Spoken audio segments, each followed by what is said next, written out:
안녕하세요, 트래블튜브. 오늘은 최근 일본에서 한국이 결국 만들어버려 크게 놀란 것들 3가지를 알아보겠습니다.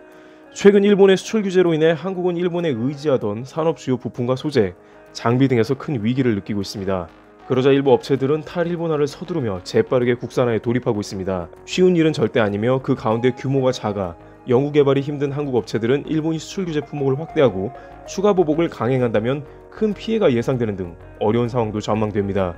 그럼에도 불구하고 일본에서 설마 이건 한국에서 못하겠지 했던 분야들에서 한국이 단기간에 국산화 혹은 해당 업계에서 상황을 역전시킨 것들이 있는데 최근에 주목받은 3가지를 알아보도록 하겠습니다. 첫 번째, 반도체 코팅 소재. 국가핵융합연구소는 미세분말 상태에서도 뭉치지 않는 용사 코팅 소재 이트리움 옥사이드를 국내 기업과 함께 최초로 제조했다고 밝혔습니다. 이것은 반도체 공정 장비에 필요한 소재인데 국내 반도체 제조사가 100% 일본에서 수입해 쓰고 있는 재료입니다.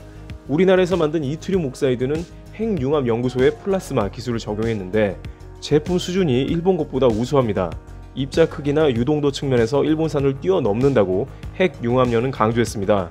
기술 개발을 주도한 홍영철 박사는 반도체 말고도 다양한 소재 산업에 활용할 수 있다고 말했습니다. 일본산 100% 수입제, 대체 불가능한 게 아닙니다. 두 번째, LG화학 테슬라의 배터리 공급. 외신 등에서 LG화학은 테슬라 모델 3에 배터리를 공급하기로 했다는 소식을 전해옵니다.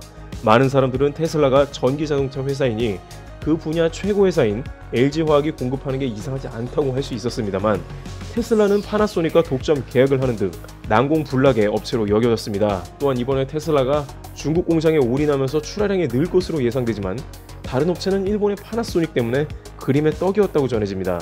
그러나 테슬라는 중국 상하이의 테슬라 공장과 가까운 LG에서 배터리 조달을 시작할 것입니다. 파나소닉은 그간 테슬라의 독점을 위해 조인트 벤처 사업을 하며 기술 이전을 한다는 이야기도 있을 정도로 공을 들였습니다만 테슬라는 파나소닉으로부터 탈피하려고 시도 중이며 LG화학 제품을 낙점한 것입니다.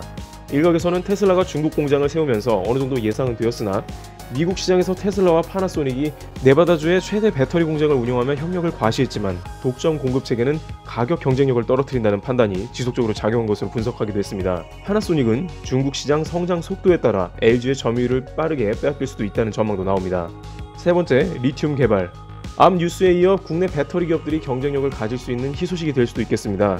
기존의 리튬은 남미와 중국, 호주에 전 세계 90% 이상 매장되어 전량 수입에 의존해 왔습니다. 그러나 포항공대 기계공학과 이상준 교수와 박사과정 박성호 씨는 바닷물에서 리튬을 추출해버리는 기술을 개발했습니다.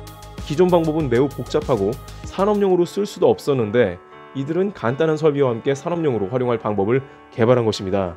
자원 없는 한국인데 이제 망망대해 바다에 2,300억 톤 정도가 녹아있는 리튬을 뽑았을 것으로 보입니다. 안 그래도 리튬을 확보하려고 경쟁이 치열한데 이것이 적용되면 한국 업체들은 날개를 달게 됩니다.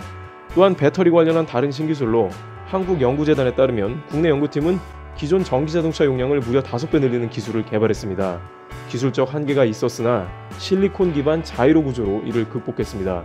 이 역시 제2의 반도체라고 여겨지는 자동차 배터리 산업에 큰 기여를 할 것으로 소개되고 있습니다. 이와 같이 한국은 일본의 수출 규제 가운데 독창적인 기술을 개발하며 일본과 충돌 중인 산업 분야에서 꾸준한 성과를 내며 탈일본화 및 세계적 기술로 그들을 맞서고 있습니다. 트래블튜브 여기서 마치겠습니다.